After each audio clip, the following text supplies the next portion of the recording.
What gives you a high? Vodka? Marijuana? Is your neighbor really stupid?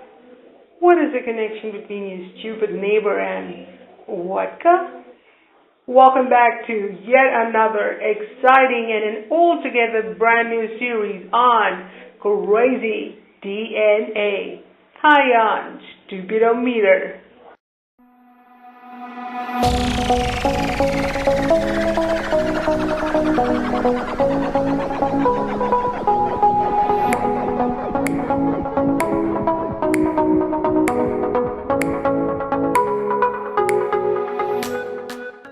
Number 4 on Stupidometer is throwing glitter on the nails and calling it some Picasso's nail art. Really? Now, whenever you paint or whenever you draw something on a canvas, it's got to be something. You got to see something. There has to be a design, there has to be an imagery, or there has to be something really unique.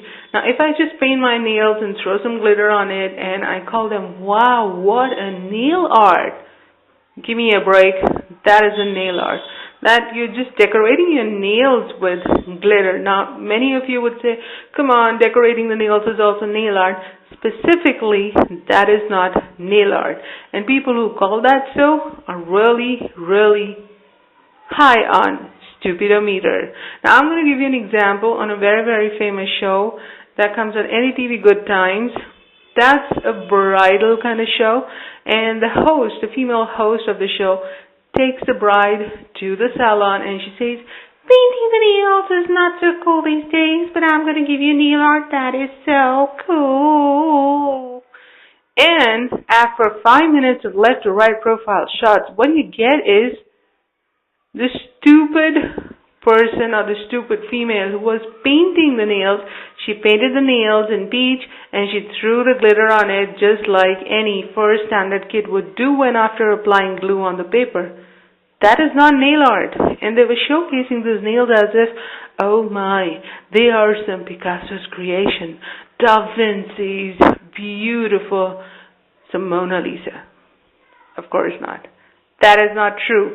And that is why this simple, stupid thinking is on Stupidometer number 4. Number 3 on Stupidometer is large tote bags with dwarf handles. Yes, guys, I don't understand why do the manufacturers of tote bags make huge tote bags with small handles just like their brains. Don't they know that the very purpose of tote bag is defeated when they make a huge tote bag with a small handle? Now, tote bags, for those of you who do not know, tote bags are those that are used to carry more amount of stuff as compared to the smaller handbags. Now, when you're carrying your groceries, when you're using it for shopping, when you're using it for a very light travel, say for a day, you're going to stuff things in it. And when you're stuffing things in it, for how long will you be able to carry it? Just like Victoria Beckham? Give me a break.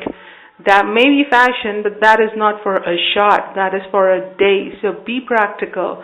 Come on, get alive. Come back to life. When you're carrying a large or a big huge tote with so many things in it, you do need comfort. And for that, you do need larger straps so that you can place them on your shoulders and you are good to go. Your hands are free and moreover, it's a very comfortable proposition. But whether it's designers or whether they're non-designers, I have seen this stupid thing going on with, I guess, almost every brand. Huge totes, small ears, just like their idiotic small brains. Non-designers, I do understand. They may not have their designer A-grade background, but what about the designers? Where did they get their schooling from? Don't they ever think about the practicality, the usability, and the actual practical life of that tote bag when it's going to be used? And that is why this stupid concept of huge tote bags with small handles is on number 3. On position number 2 is Indian chefs sprinkling icing sugar on Indian desserts. Now, bring a big, huge cauldron and boil loads and loads of sugar. Bring it to a boil and just drown these stupid chefs in it. Seriously, do you sprinkle icing sugar on Indian desserts? Indian desserts are themselves so rich, so sweet, and just for the sake of showing a little bit of twist, you are adding heaps of icing sugar on it. Now, the international sweets or the international desserts that are eaten, they are very, very different from our traditional Indian sweets. Because, for example, I don't remember the name of this dessert, but what they do is they make crispy wafer-like things, fry them in the oil, and then they sprinkle icing sugar on that. And there is absolutely no sugar in that wafer. So it is understood, in order to bring a little sweetness to the dessert, you do add, a little bit of icing sugar on top, or on top of a little bit of brownie, or on top of, let me see, I'm forgetting the name, gingerbread. You can sprinkle a little bit on that. That is a requirement. There is no twist in it. But Indian desserts are absolutely wholesome, absolutely complete, and totally sugary in all their ways. By no means they need any twist. By no means they need any extra sprinkle of sugar. So all of those stupid, idiotic chefs, especially the Indian ones, who sprinkle icing sugar on Indian gulab jamuns or Indian rasgullas or jalebis, go and drown yourself in that cauldron that I just prepared for you. Seriously, this is the fashion that is going on the Indian television shows, especially the Indian food channels that are dedicated to food only. I'm not going to take the name. You're intelligent enough to know what channels am I really talking about. So, for me, this is number 2 on Stupidometer.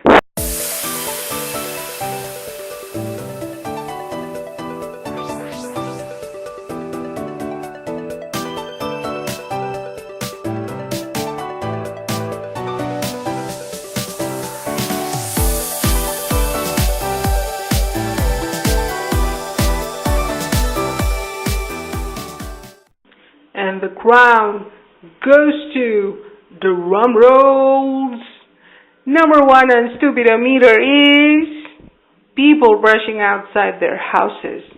Seriously, guys, what are you thinking when you do that? I find this not only a stupid activity, but I find this to be the grossest thing that anybody could do. I find when I'm out for my walk, I'm going to find so many uncles and aunties outside their houses with brush in their mouth exploding with toothpaste and talking to each other. It sounds so bad. It already makes me so pukish.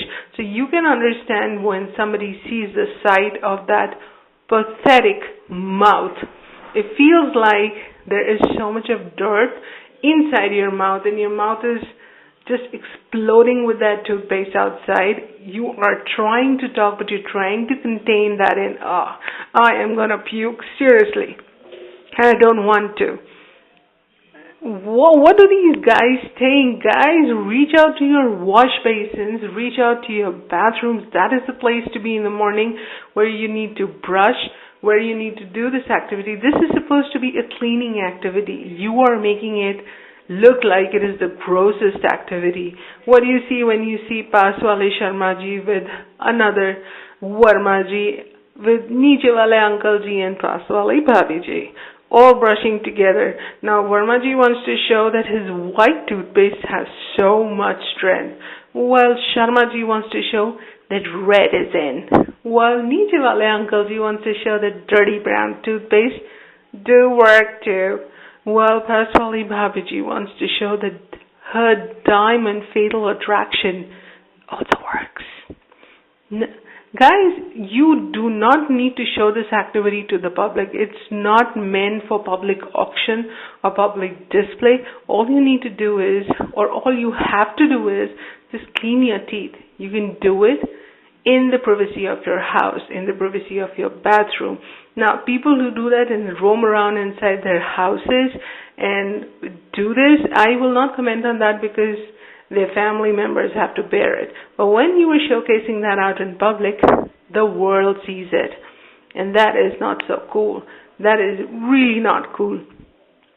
And along with this activity, now this certainly stands number one on Stupidometer, but a close cousin of this is when I find people walking on the road chewing neem branches, soft neem branches, in order to disinfect their mouth. Now, for all of those who do not know what I'm really talking about, now neem has a lot of Neem has a lot of medicinal value, and in the past, when there were no toothpaste, where there were no these artificial cleaning stuff, people used all these natural resources, and neem was one of them. Still, people do use it in villages. People use this only. So what I see is, for example, let's talk about Mr. Lallaji. Now, what Lallaji will do, he'll move out of his house, whether he's brushed or not, that is still a secret. Nobody knows about it. So he's going to move out of his house, flap his arms, and he is going to be on a detective hunt mode. So once he spots a nice, healthy, good neem tree, he is going to ruin that entire tree just for his one single 8 or 9 centimeters or 10 centimeters long branch not the branch, but the little part of the branch that he wants to chew on. And he can go to any extent, he'll ruin the entire tree so that he can get that single piece for him.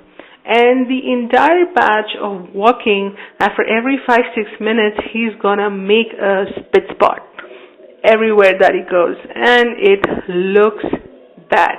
It really looks bad. Now, whether you're doing it with neem branch, whether you're doing it with toothpaste, whether you're doing it even with a piece of coal, do it inside your house. Don't take a toothbrush, stick it up in your mouth, and move around walking.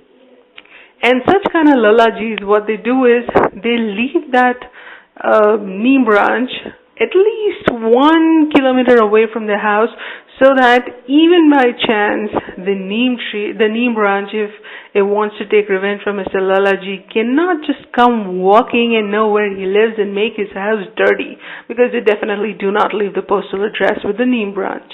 So this was the grossest, most stupidest idea of brushing outside and showing you to the public how much lather you can create in your mouth. Oh no, I just want to go and puke. So guys, with this I come to the end of all the 4 Stupidometer things, and I hope you like it, and I'm going to be back soon with a lot more fun series on my channel that is Crazy DNA. Until then, miss me.